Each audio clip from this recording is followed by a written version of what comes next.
শাক খেতে খুব ভালোবাসি, কিন্তু এই যে শাক বাছতে পরিষ্কার করতে অনেকটা টাইম লাগে। আজ একটু ফাঁক ছিল, ভাবলাম সমস্ত শাকগুলো বেছে পরিষ্কার করে রাখি।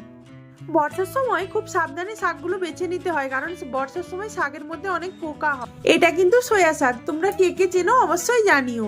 এইটা সয়া শাক, এটা বেছে ভালো করে পরিষ্কার করে রাখলাম। এটা দেখতে কিন্তু বেশ দারুণ। আর এটা হচ্ছে পুদিনা পাতা, তোমরা প্রত্যেকেই চেনো। তো পুদিনার শাকটাও ভালো করে বেছে পরিষ্কার করে রেখে দিলাম।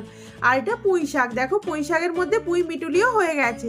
তো পুঁই শাকটা খুব নরম ছিল, পরিষ্কার করে রেখে দিলাম। এখানে ধনে পাতাটাও ভালো করে বেছে নিয়েছি, আর ওর আগে কারি পাতাগুলো বেছে রেখে দিয়েছি। আজ অনেক দিন হলো রোদের দেখা নেই, দরজা খুললেই শুধু বৃষ্টিই দেখতে পাই। এখনো পড়ছে ঝমঝমিয়ে বৃষ্টি। এদিকে দেখো পুজো দেবো বলে ফুলগুলো বের করে নিলাম। কাল ফুলগুলো নিয়ে এনে ফ্রিজে রেখেছিলাম।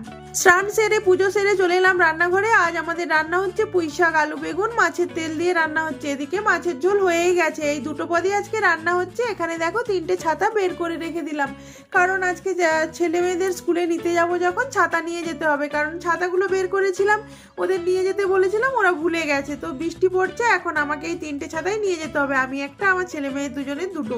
রেনকোটগুলো ছোট হয়ে গেছে, এবছর ভাবছি দুজনের জন্য দুটো রেনকোট নিতে হবে। তো এদিকে দেখো আমি কিন্তু আজকে অনেক কাজ করেছি। ফুলদানিগুলো একদম নোংরা হয়ে গেছিল, সমস্ত কিছু সাবান জল করে পুরো ফুলদানিগুলো পরিষ্কার করে নিয়েছি। ফুলগুলো একদম চকচকে হয়ে গেছে। বাঙালিদের কি জানো, যত বড় জায়গা দাও জায়গা কুলোবে না। আমার হয়েছে তাই অবস্থা, কারণ আমাদের ফ্রিজটা অনেক বড়, তবুও দেখো আমাদের জায়গা কুলোচ্ছে না। আমি এর মধ্যেই মানে ঠেসে ঠেসে আর কি শাকগুলো রেখে দিলাম, কারণ ফ্রিজের মধ্যে প্রচুর আম রয়েছে। আমের কারণেই ফ্রিজটা বেশি ভরা লাগছে। আর এদিকে আমি রেডি হয়ে নিচ্ছি, কারণ টাইম হয়ে গেছে, এবার ওদের নিতে যেতে হবে। প্রায় দেখতে দেখতে 2:30 বেজে গেল।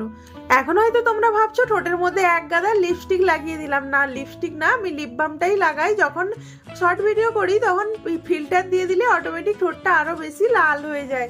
তো চলো এখন রেডি হয়ে গেলাম। দেখাচ্ছি তোমাদের যে ঘড়িটা যে 2:30 বেজে গেছে, এবার আমার যেতে হবে। আর এখন দেখছি বৃষ্টিটা বন্ধও হয়ে গেছে, তাই ভাবছি ছাতাটা নিয়ে যেতে হবে না, আর এমনিই চলে যাই। কিন্তু স্কুলে পৌঁছে যাওয়ার পর আবার বৃষ্টি এসেছিল জানো। বেশি বকবক না করে বেরিয়ে পড়লাম। আর বাসে বসে একটা কথাই ভাবছি, যে ব্যাঙ্গালোরে যেখানেই যাও না কেন ট্রাফিকে পড়বে না, এটা হতেই পারে না। তো এখানে দেখো এসে কতক্ষণ ট্রাফিকে আটকে আছি। এখন মনে হচ্ছে স্কুল যেতে অনেকটাই লেট হয়ে যাবে। তো চলো যাই এখন ওদের নিতে। ওদেরকে নিয়ে বাড়ি ফেরার সময় কিছুটা ফল এনেছিলাম, ওদের কেটে দিলাম এখন ড্রাগন ফ্রুট আর একটু আম। ওদের খেতে আম তো ওদের ফ্রুটস কেটে দিলাম, ওরা খেতে থাক। ততক্ষণে আমি তোমাদের দেখাই আমি কি কি আজকে ফল কিনে এনেছি। তো এখানে দেখো 2 রকম কলা এনেছি, যেটা কিনা একটা এমনি খাওয়া যাবে আর একটা জুস বানানো হবে। বড়গুলো জুস বানাবো আর এই ছোটগুলো এমনি খাবে। বড়গুলো যদি আবার এমনি খায় ওদের ঠান্ডা লেগে যায়।